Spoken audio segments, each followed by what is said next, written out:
election results. Ordinarily, they expected that we jump to the street so they can take advantage to damage our evidences and cause social unrest. But we truly beat them to that game. Ours is to remain resolute, determined, and focused towards reclaiming our mandate that was stolen, which by God's grace we must surely recover. We never expected the journey to be smooth or free from challenges, but we are ready to face the storms, however lengthy and tortuous it may be, as long as we regain our freedom and restore true democracy in Nigeria. On a specific note, we have an election on Saturday, 18th March 2023. The governorship and state houses of assembly election across the country.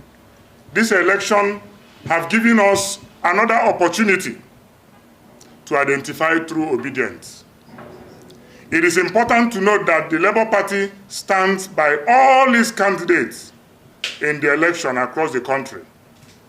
But of more significance is that our protest against the electoral fraud on 25 February 2023 begins on Saturday, 18th March, at all the polling units across the country. In the last election, they said we are 4 persons tweeting in a room. But to their shock, we took over the space. And despite all the fraud, they were able to allocate over 6 million votes to us, even when they know that OBIdient are more than 15 million people having PVCs to vote. We must protest by coming out en masse to cast our votes for the Labour Party governorship and houses of assembly candidates on this Saturday.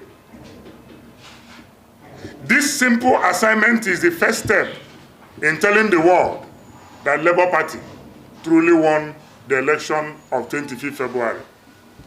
Let's show opposition that we are resolute in the project of taking back our country. We must at least capture Lagos, Rivers, Enugu, Edo, Plateau, Benue, Taraba, Abia, Anambra, and in fact, all the south, and southeast states in this coming election. This we must do to prove that we are irreversibly obedient, and we must stand up to challenge the status quo. And I beg all the youth, all the security agencies, and some INEC officials who are opting to be ready tools in the hands of the old order politicians to think twice. Do not join in oppressing and intimidating Nigerian youth. Do not join, I repeat, in oppressing and intimidating Nigerian youth at the polling units across the country. The life and future of Nigerian youth matter, and that is why we are becoming more obedient. Enough is enough. In conclusion, I urge you, my fellow obedient, to desist from any selfish desire and focus on making an obedient political statement on Saturday election. Despite your choice of candidates, come out and use this opportunity to prove that His Excellency Mr. Peter Obi, the president we know, the waiting president of Nigeria, truly won the election. God bless our president in waiting, Mr. Peter Obi, and Vice President, Dr. Dati Baba Ahmed. God bless the obedient. God bless Nigerian youth. And God bless the Federal Republic of Nigeria. He is not in any alliance with any political party with respect to this election on Saturday. We are going into this election, in fact, to make a statement. All our candidates, even places we do not have candidates, anywhere we have Labour Party on the ballot paper, we will vote for Labour Party. And I urge all Nigerian youths to take advantage of this Saturday's election to prove that they truly voted for Labour Party in the last election. So there is no alliance with any political party. All we know is Labour Party. And that was why I mentioned in my statement that every OBIdient should forget about selfish interests and focus on making a statement on Saturday. Because the world will watch and see if truly Labour Party has become a movement, of which it is currently in Nigeria. Thank you so much. I think that is why we have called for this press briefing.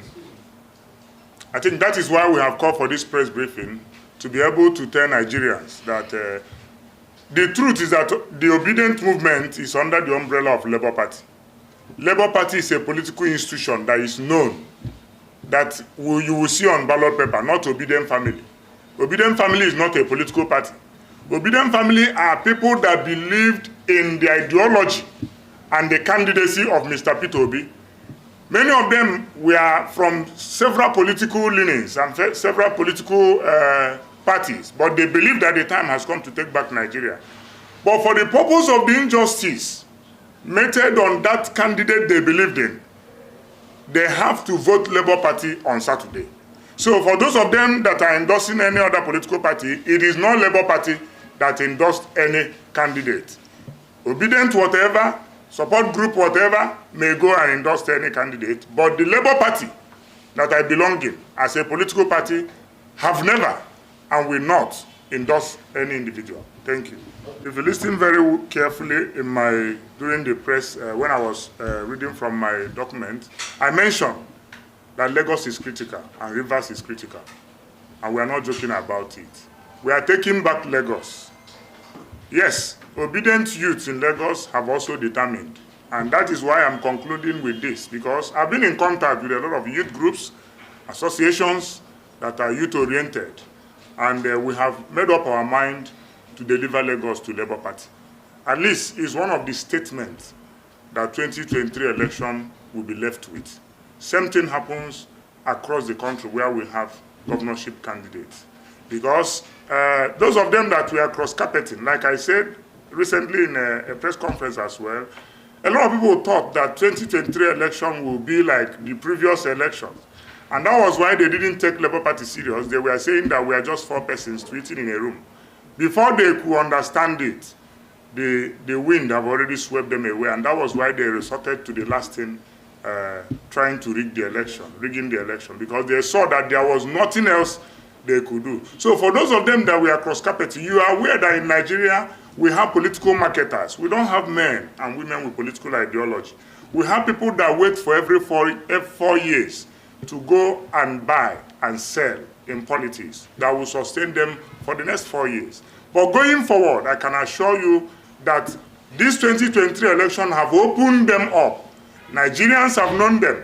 Those political party chairmen and chairpersons that does some illicit activities to defraud Nigerians, we have known them, we have noticed them, and never again shall those kind of activities be seen in our polity. And that is why we are challenging the rascality that happened on 25th.